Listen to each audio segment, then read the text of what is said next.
খেলাধুলাকে সারা দেশে ছড়িয়ে দেওয়ার জন্য ৮ বিভাগে স্পোর্টস হাব গড়ার পরিকল্পনা চূড়ান্ত করেছে যুব ও ক্রীড়া মন্ত্রণালয়।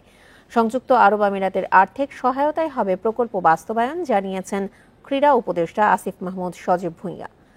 শনিবার ক্রীড়া দিবসের আয়োজনে একথা জানান তিনি। বান্ডেল থাকলে প্রতি সেনমানিতে টাকা বাঁচবে।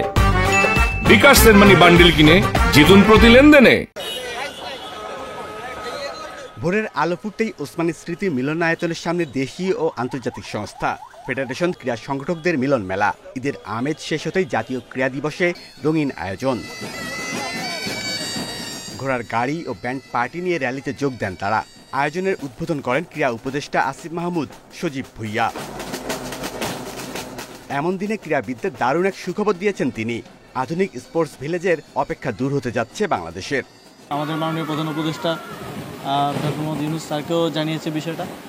স্যার যখন সংযুক্ত আরব আমিরাতে গিয়েছিলেন কিছুদিন আগে, তিনি সেখানে বিষয়টি তোলেন এবং সংযুক্ত আরব আমিরাত সরকার আমাদেরকে আর্থিক সহযোগিতা করার ব্যাপারে একমত হয়েছে।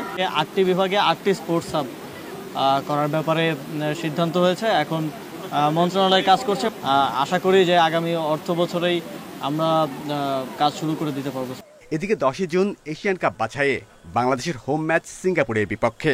তবে ভেন্যু নিয়ে এখনো শঙ্কা কাটেনি। 4 বছর ধরে চলছে জাতীয় স্টেডিয়ামের সংস্কার কাজ। ক্রীড়া উপদেষ্টা অবশ্য আশ্বাস দিয়েছেন, জাতীয় স্টেডিয়ামে বসে হামজা চৌধুরীর খেলা দেখার সুযোগ পাবে সমর্থকরা। বাফুফে মাঠের ঘাসের আর একটু কাজ করবে এবং আমাদের লাইটিং থেকে শুরু করে আপনারা দেখতে পাচ্ছেন প্রায় কমপ্লিট। আশা করি আগামী আমাকে যেটা জানানো হলো 20 দিন থেকে 1 মাসের মধ্যে ফুল মাঠ রেডি হয়ে যাবে খেলার জন্য। সো জুনে আয়োজন করতে কোনো অসুবিধা হবে না।